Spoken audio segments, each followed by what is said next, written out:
حضور فرماتے ہیں 3 لوگ سفر کر رہے تھے.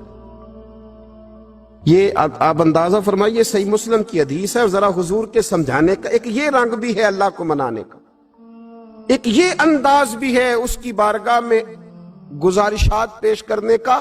یہ بھی ایک طریقہ حضور نے ہمیں بتلایا. اگرچہ اپنی نیکیوں کو چھپانا چاہیے، نیکیاں جو چھپی ہوئی ہوتی ہیں وہ قیمتی ہوتی ہیں، وہ قیمتی چیزیں ہوتی ہیں جو لوگوں نے چھپا کر کے رکھی ہوتی ہیں. حضرت عبداللہ ابن عمر فرمانے لگے کہ نبی پاک صلی اللہ علیہ وسلم فرماتے ہیں 3 لوگ سفر کر رہے تھے، رستے میں طوفان آ گیا، تیز بارش شروع ہو گئی، تو حضور فرماتے ہیں وہ تینوں بارش سے بچنے کے لیے ایک غار میں چھپ گئے.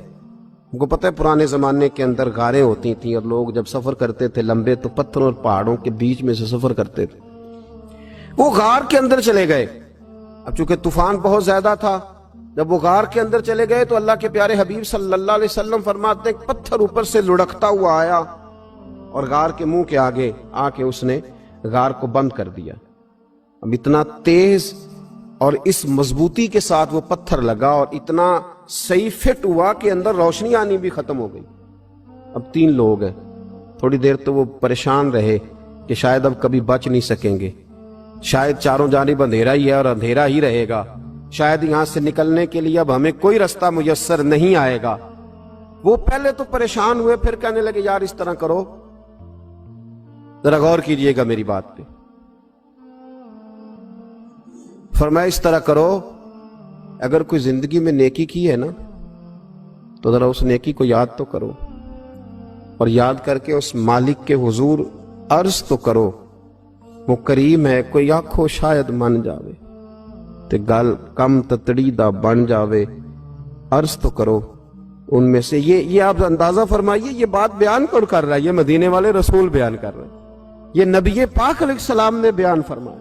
یہ وہ کہانی ہے جو ہمیں ہمارے نبی پاک نے سنائی، رسول کریم علیہ السلام نے ہمیں بتلائی. یہ داستان محبت. حضور فرمانے لگے ایک نے ان میں سے ہاتھ اٹھائے اور اس نے انداز کیا چھیڑا. عرض کرنے لگا اللہ تو جانتا ہے نا میں نے بکریاں رکھی ہیں، میں غریب ہوں، مزدور ہوں، اور مالک تو یہ بھی جانتا ہے کہ میرے بچے بھی ہیں، بیوی بھی ہے، پر میں جب بھی گھر لوٹا ہوں تو دودھ میں نے بچوں اور بیوی کو پہلے نہیں دیا، بوڑھے ماں باپ کو پہلے دیا. اللہ میں نے ان کے ساتھ ہمیشہ کرم کے بازو کھول کر معاملہ کیا. وہ غار میں تنہا بیٹھے ہیں اور اپنے مالک کو منا رہے ہیں. عرض کرتے ہیں اللہ تجھے یاد ہے نا ایک رات جب میں بڑی دیر سے لوٹا تھا، لکڑیاں کاٹتے، درخت تلاش کرتے، مجھے دیر ہو گئی، میں دیر سے لوٹا تھا، نیت یہ کر رکھی تھی کہ دودھ سب سے پہلے ماں باپ کو پلاؤں گا. مالک جب میں لوٹا تو وہ بوڑھے تھک کر کے سو گئے تھے. میری بیوی نے مجھے کہا کہ بچوں کو پلا دو، وہ سو گئے. تو میں نے کہا نہیں، میرے ذمے ہے ان بوڑھوں کے دل کو ٹھنڈا کرنا، ان سے پیار کرنا. اللہ بیوی مانگتی رہی، بچے طلب کرتے رہے، میری ٹانگوں میں گھومتے رہے، بار بار آتے رہے، اور میں نے دودھ نہیں پلایا. اے مالک فجر ہو گئی، آفتاب طلوع ہونے کا وقت آ گیا، پر میں نے ماں باپ کے بیدار ہونے کا انتظار کیا. اے اللہ وہ جب اٹھے تو ان کی آنکھوں میں جو میرے لیے دعا تھی اور ان کے سینوں میں جو میرے لیے کرم تھا، اگر تیری بارگاہ میں وہ نیکی قبول ہے تو مالک پھر رحم فرما، نہ اس مشکل سے آسانی عطا فرما.